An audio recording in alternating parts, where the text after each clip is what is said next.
In order for Baptists to understand and appreciate our identity and our roots in America, it's essential that we have a sense of how inseparable the state and the church were in colonial times.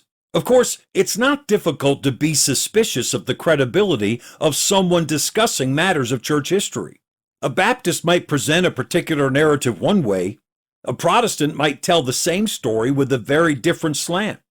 A Catholic's description might contradict them both, and an atheist would leave God out of his version altogether. So when I explained that the New England colonies did not have freedom of religion, when I described the Congregationalist Church in the colonies of Massachusetts and Connecticut as being the state church, and when I tell you that those who dissented from the Congregationalist state church in the 16 and 1700s were often fined, imprisoned, and even beaten, one could be tempted to say, yeah, but you're a Baptist, so your interpretation of church history might be a little shaded. While I object to that by saying that I have many old volumes of secular history in my library that confirm my presentation of colonial church history, and that I have read many other very old secular history books in New England libraries, the listener is still left with taking my word for it. So let me direct you to the website of a man who doesn't seem to have a dog in the fight. He's a photographer named Paul Wainwright, and he authored a book of photography titled A Space for Faith, The Colonial Meetinghouses of New England. The book is not religious in nature, and I don't find where Mr. Wainwright discusses or even mentions anything about his personal faith, except to say that his ancestors were Puritans.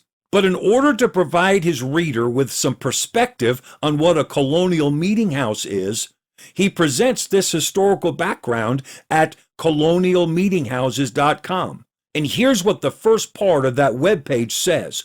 Background information about colonial meeting houses.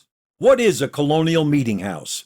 It's a structure that meets the following two criteria. It was built at taxpayer expense, except in Rhode Island, and it was used for both religious worship and town business. Early English settlers came to America for religious freedom from the Church of England. The Puritans, as they were called, set up a society that was free of the ornate, rigid traditions of the Anglo-Catholic Church. However, the Puritans also established a religious order that was equally rigid.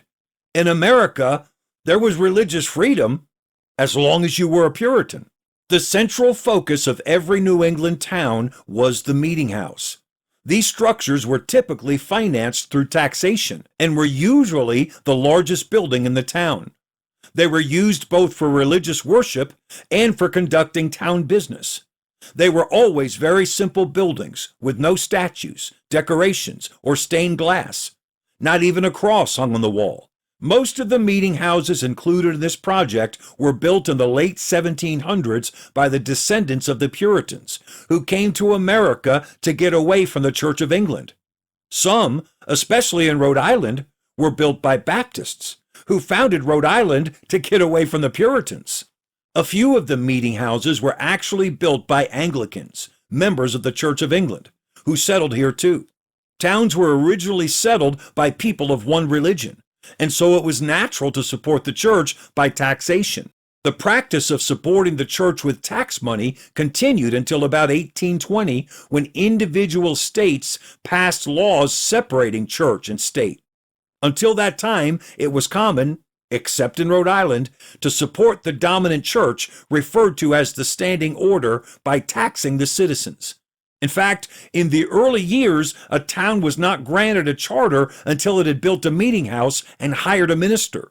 Rhode Island did not support the church with taxes because it was founded by the Baptists, who were expelled from the Massachusetts Bay Colony for refusing to pay the church tax. In case you want to read it for yourself, let me give you the web address again. It's colonialmeetinghouses.com. Then click on Background Information. Baptists, of course, differed doctrinally from the Congregationalists in some very key areas. One was infant baptism, which isn't found anywhere in the Bible. Another was the mode and timing of baptism. The Bible teaches that baptism is to be by immersion and only after a profession of faith in Jesus Christ. And a third key difference had to do with church membership.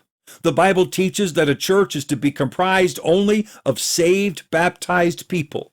In addition to these three basic differences was the underlying conviction that the church should not be married to the state.